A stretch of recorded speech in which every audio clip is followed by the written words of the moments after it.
iqembu likaThayilulele namhlanje lizokwethula phakathi kwenu umyalezo wethemba, umyalezo weNingizimu Afrika entsha, umyalezo onekusasa lentsha yakithi, izwe lakithi, intsha yakithi kakhulukazi ebalelwa kuma-40% ihlele ekhaya kayisebenzi.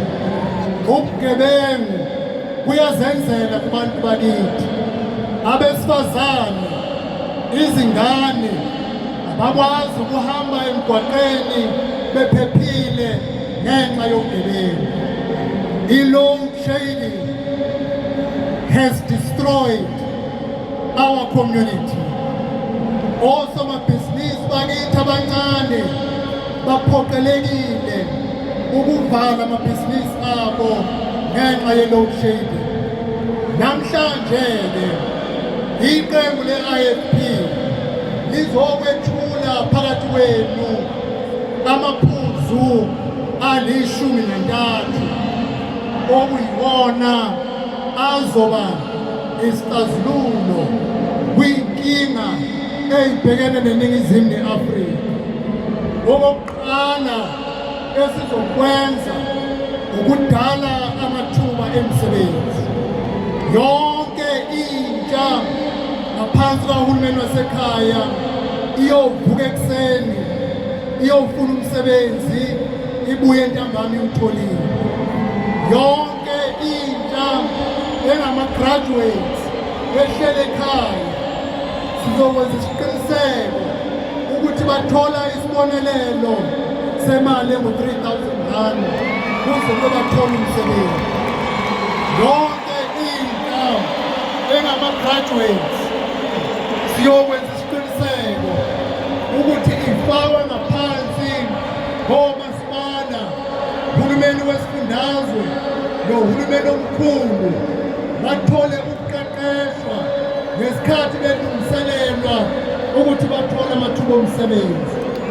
Akuba kubikho ngisho noyedwa udokotela oyohlala ekhaya, uthisha oyohlala ekhaya, umhlengikazi, usonhlalakahle, unjiniyela, bonke ayintsha yakithi bayoba namathuba okuqala ekutholeni amathuba omsebenzi eNingizimu Afrika. Okwesibili, sizolwa nobugebengu. Sizokhanda ama-police station emphakathini la abantu bakithi bephila khona.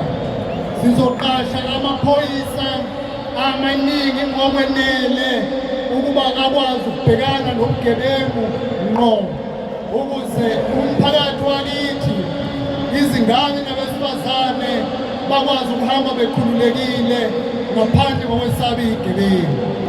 Okwesithathu,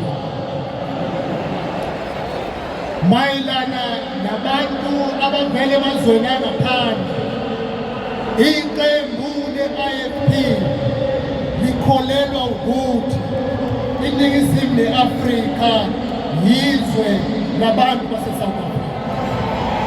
Kodwa uma kukhona abantu bamazwe angaphandle abaseNingizimu ne-Afrika, kumele kube khona amaphepha aqondile ukuthi bangobani, bahlala kuphi, futhi bazobuyela nini emazweni abo. Lona